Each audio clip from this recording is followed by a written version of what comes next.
Hey, good morning, everybody. It's Friday, October 20th, and this is a weekly video update saying hello from the beach in Australia. Still staying at this spot. It's a couple hours north of Sydney. Again, I can't tell you where it is or I'd have to kill you. It's beautiful. Pia's little guy, little 1.5-year-old son, was up at 4 apparently. I got up at 5 and he was in full force, so we watched the sunrise and made some breakfast and had some coffee and stuff. Updates for this week: still no baby yet. Pia is ready to pop and is, I think, a little bit past her due date, and I fly back to Bali on the 26th for my last retreat of the year. I'll tell you more about that in a second, but so we're hoping that this baby comes soon while I'm here. So it's been a lot of beach time, work time, play time, family time, and it's been pretty cold, pretty windy. Waves have been crappy, but still getting in the water most days and going for a swim with the kids or surfing, and pretty cool. What else? I just got a book that I ordered from Amazon called, what's it called? Creating a Story Brand by Donald Miller. It's by this marketing guy that I've been following for a little while. And he helps people clarify their message, helps businesses clarify their message. And I've been kind of following him and doing his free videos and stuff for a while, and actually modeled my website off of his, and also created 2 videos, one for the retreat and one for the online challenge. And yeah, basically modeled my videos off of his videos. And I really like what he says about marketing, but there's a couple key points that I feel like I've struggled with the Vision Quest for a while, which is just simply communicating clearly what people get from it, why people do it. And I feel like in the past it's just been people see the website and for whatever reason something inspires them about it, and they just kind of get this feeling that they know they need to do it. But I haven't been communicating clearly what exactly it is and what exactly you get. So this is really cool to go through this process. He takes you through a process in his book where you create a story brand script. And probably the main thing that I'm getting from it that I want to pass on to you here is, if you have a business, it's that you want to position your customer as the hero of their story. You don't want to position you or your business kookaburras, like going wild this morning. You don't want to position you and your business as the hero. You want to position you and your business as the guide, helping the hero to overcome their challenges and get what they want. So, which is what the Vision Quest does, and what I do on the retreats and in the online challenge. But somehow in the marketing it's a little bit, I don't know, I don't think I've quite nailed that yet. The other thing that I'm clarifying through this process is, just looked at my hair, looks hilarious, bedhead. The other thing is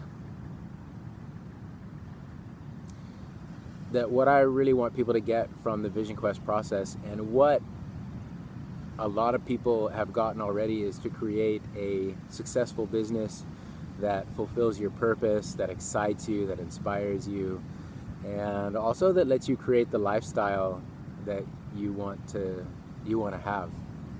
And a big part of that is freedom of time and movement and place and the kind of people that you're around. So I'm doing my work to kind of clarify and simplify even that message, and that'll come into my branding soon. So probably by the time you see this video. So anyway, that's really exciting. And I've also been working with an online business coach, which is really cool.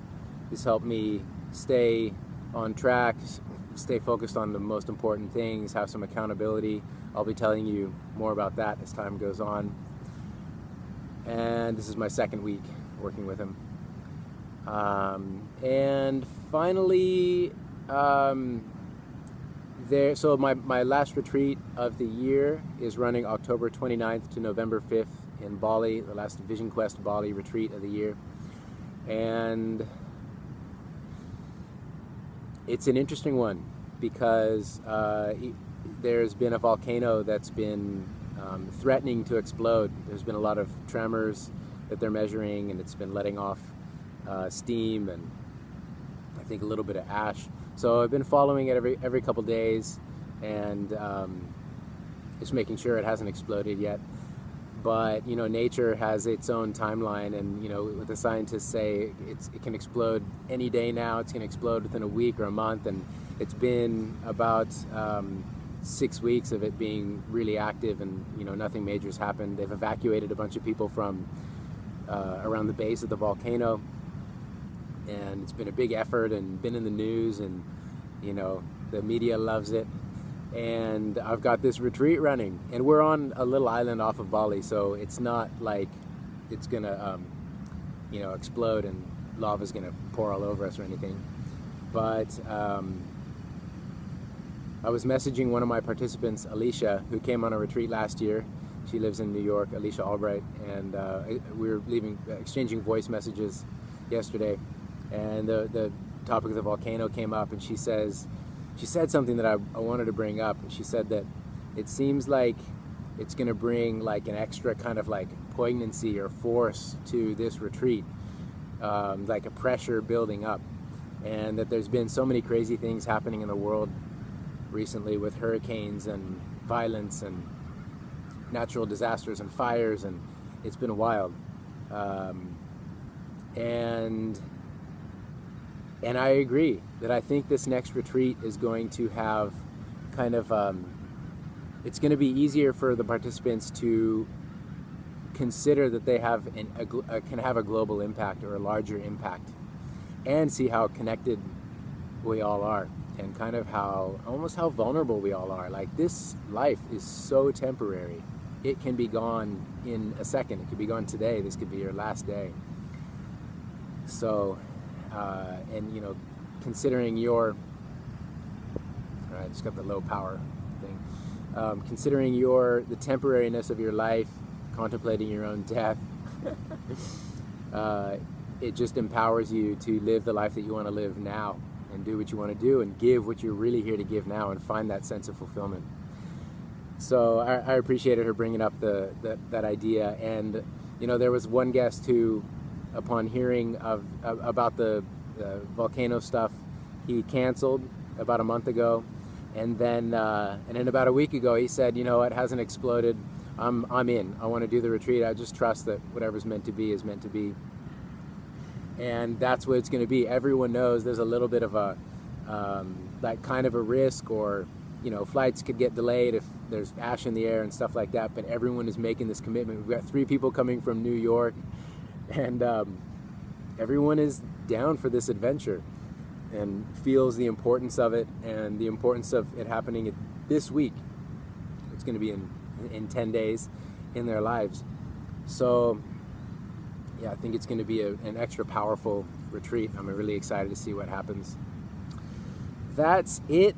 I'll show you this post sunrise a little bit. Amazing.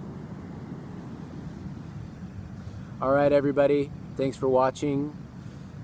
Take some deep breaths, and I'll leave you with this thought. If you're wanting to stay focused on what's really important to you and create the most fulfilling life you can imagine, the 2 things you can focus on are your appreciation and your inspiration. So in any moment you can ask yourself, what do I appreciate about this? And just bring your attention to it. Count 10 things on your fingers right there in your environment or in your life in general. And the other question is, what inspires me? And think of people, places, ideas, books, art, movies, accomplishments, anything that makes you feel excited, youthful, energized, and those are the signposts to you fulfilling your purpose and making a difference. All right, lots of love, everyone. Till next week, take care.